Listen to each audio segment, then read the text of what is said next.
So R1 is reflexive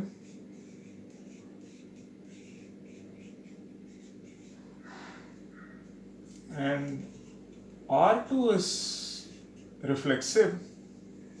So we wish to know is R1 union R2 reflexive. Fine? Okay. Apply the definition. So note that for all A belonging to the set A comma A belongs to R1 and please note R1 and R2 are two binary relations defined with respect to the same set. The underlying set is same. So which means for R2, for all A belonging to this, A comma A belongs to R2. Okay. So please note R1 and R2. R1 is subset of this. R2 is also subset of this, such that R1 and R2 are reflexive. So you are given two binary relations defined with respect to the set A, and we ask is R1 union R2 reflexive? So you see that for all A belonging to capital A comma A belongs to R1. Similarly, A comma A belongs to R2.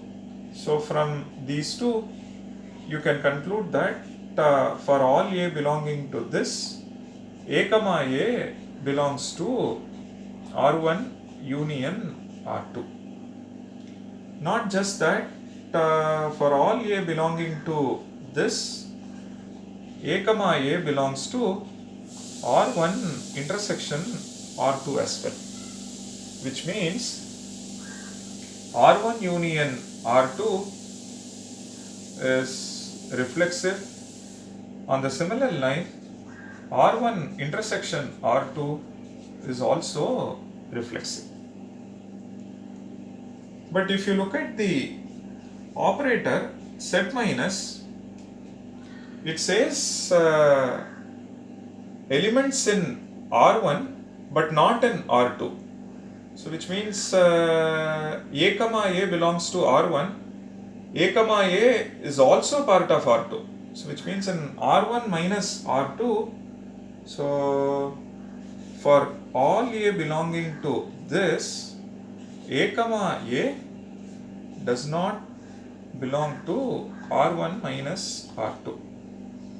Because it is present in R1 as well as in R2, it will not be part of R1 minus R2. This implies that the R1 minus R2 is not reflexive. Okay. So on the similar line, one can ask if R1 is symmetric and R2 is symmetric, is R1 union R2 symmetric? Okay. But this is not the case. The positive result is not the case always. For example, so R1 is 1 comma 2 and R2 is 2 comma 1. Sorry, R1 is 1 comma 2, 2 comma 1 and R2 is 2 comma 1 and 1 comma 2. Now R1 is symmetric, R2 is also symmetric. One can also add some more pairs. So let me add 2 comma 3 and then I am forced to add 3 comma 2. And let me add say 1 comma 3, then I am forced to add 3 comma 1. So the idea is this: if you find AB, you will find BA is also present. Correct? The reason is each of this is symmetric. Each of this is symmetric.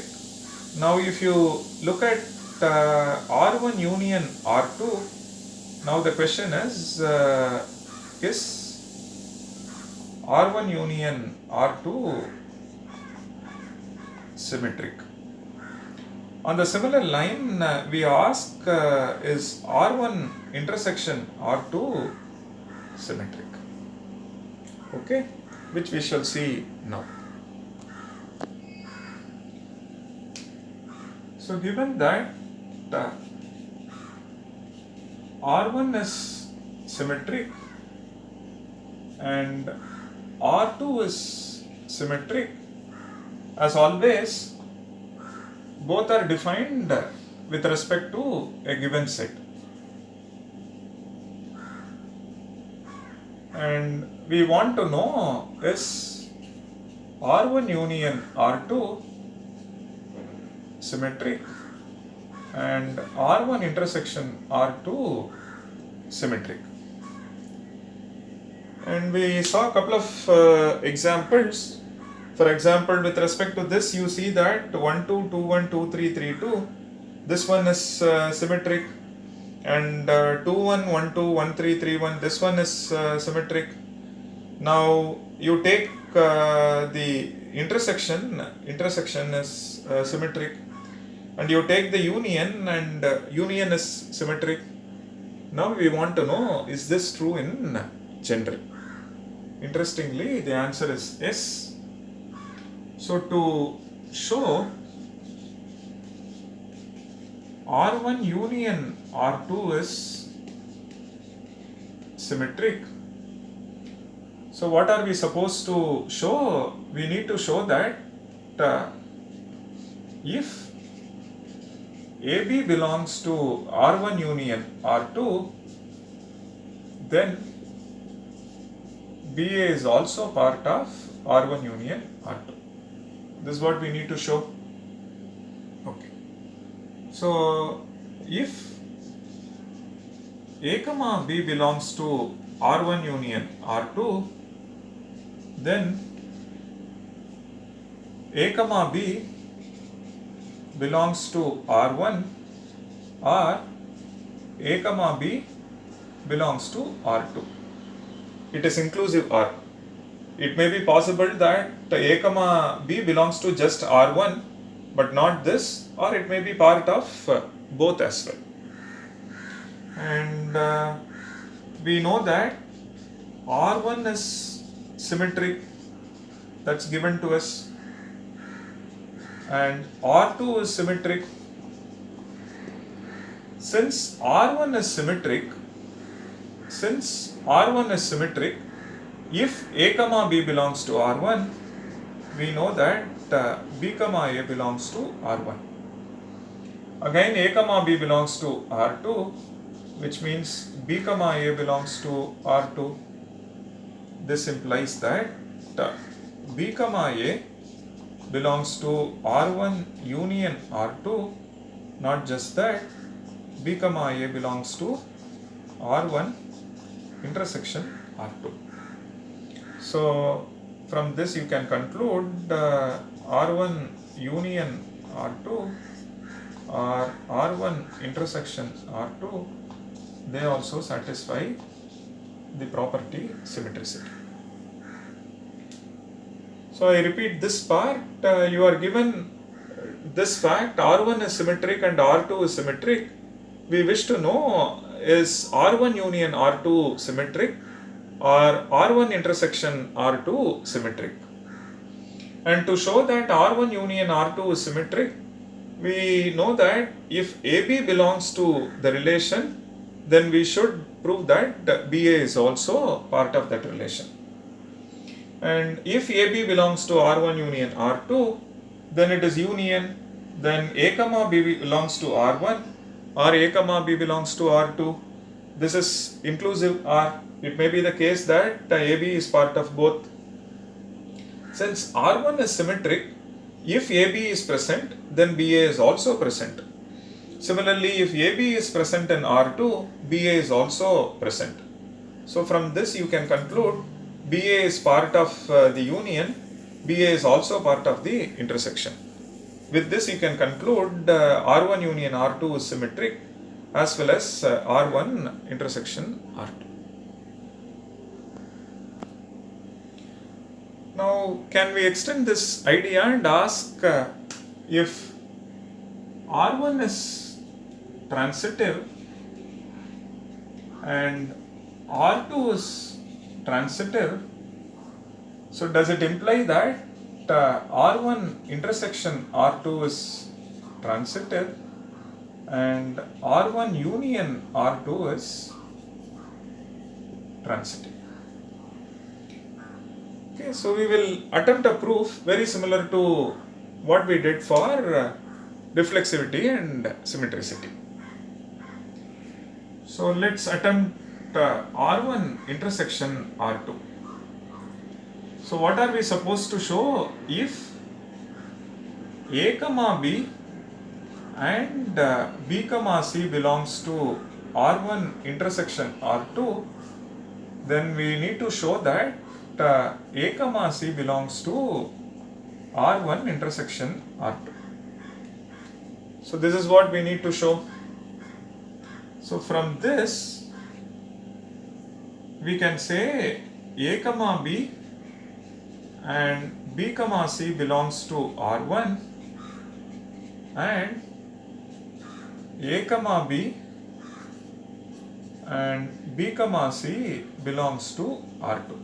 This is intersection, so it has to be part of both.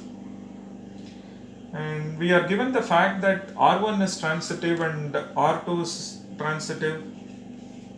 Since R1 is transitive, we can conclude AB, BC, which means A comma C belongs to R1. On the similar line, R2 is transitive. AB, BC, we can conclude A comma C belongs to R2. So from this, one can conclude A comma C belongs to R1 intersection R2. Therefore, R1 intersection R2 is transitive. So please note, we have not assumed anything about the nature of A, B or C. So this argument works for any ABC. So which means, given an arbitrary finite set A and A cross A is well defined and these two relations are also well defined, in addition to that, these two relations satisfy this property. Then we ask, if I apply this set theoretic operator intersection, and is it true that R1 intersection R2 is transitive? We have seen that, so this proof says R1 intersection R2 is transitive. Now the next interesting question is, what about R1 union R2?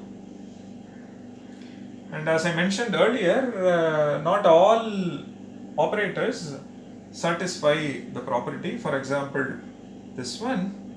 So given that R1 is transitive and R2 is transitive, so we want to know is R1 union R2 transitive? So answer is no.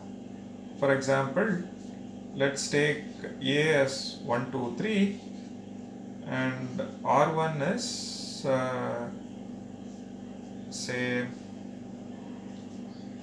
1, 2 and R2 is say 2, 1. Now R1 is transitive, just AB, and R2 is transitive, so just AB. Now you take the union, R1 union R2 as 1, 2, 2, 1 and 1, 1 is not, 2, 2 is also, they don't belong to R1 union R2. This means R1 union R2 is not transitive. So here is a counter example to show that if R1 is transitive and R2 is transitive, then it need not imply R1 union R2 is transitive. For example, A is 1, 2, 3, R1 is 1, 2, R2 is 2, 1, and union contains these two, but 1, 1, 2, 2 is a transitive pair which are not present here, which means R1 union R2 is not transitive.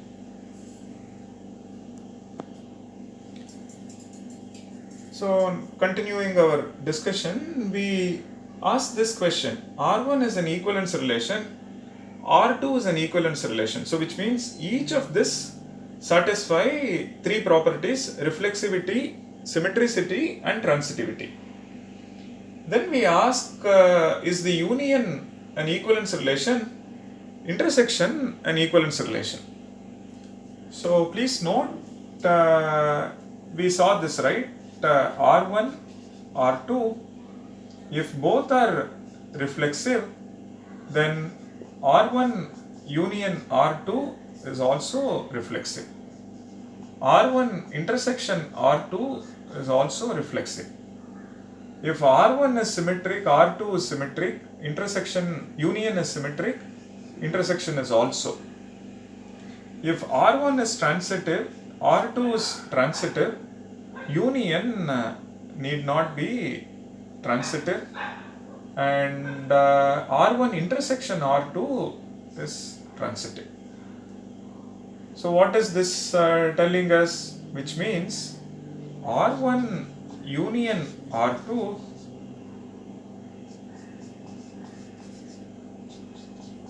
need not be an equivalence relation, and R1 intersection R2, yes, it is an equivalence relation.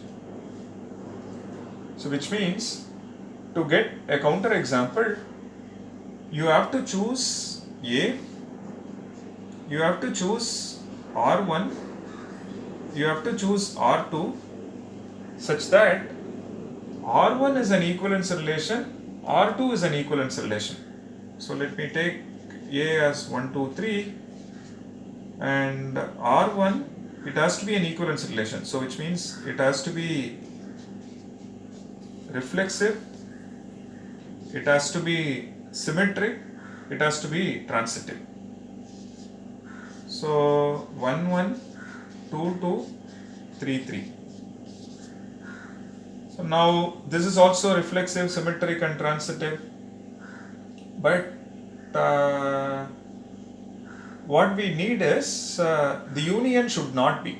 We need a counter example. So what we want is union should not be an equivalence relation. Fine? Okay. So along with this, suppose I add 1, 2. Then I am forced to add 2, 1. Correct? Only then this is reflexive, and this is symmetric, and this is transitive. Okay, so now what we do is, let's take 2, 3 and 3, 2 here. Now this is reflexive, this is symmetric, 1, 2, 3, 3, 2, this one is symmetric. This is also transitive, so 2, 3, 3, 2, 2, 2, 3, 2, 2, 3 is 3, 3, and so transitivity is respected. Now let's look at R1 union R2. What do we get? We get 1, 1, 2, 2, 3, 3, followed by 1, 2, 2, 1, 2, 3, 3, 2. Okay. Now let's check. Does it satisfy reflexivity, symmetricity, and transitivity? Okay. Let's look at this. Now 1, 2, 2, 3, and this is what union is, right? So this is reflexive. Yes. This one is symmetric. Now is this transitive? You have 1, 2, you have 2, 3. So 1 3 does not belong to R1 union R2. And you have 3 2, 2 1, 3 1 is not part of R1 union R2, which means here is an equivalence relation R1 and an equivalence relation R2 such that their union is not. This implies that R1 union R2 is not an equivalence relation. So one has to be careful while identifying the right counterexample. So the counterexample must satisfy the premise. Premise is R1 is an equivalence relation, R2 is an equivalence relation, and their union is not. So it should satisfy the premise and the conclusion is false. So it turns out that with respect to intersection, yes, it is an equivalence relation, whereas with respect to union, it is not. So we shall look at the next interesting property, which is a partial order.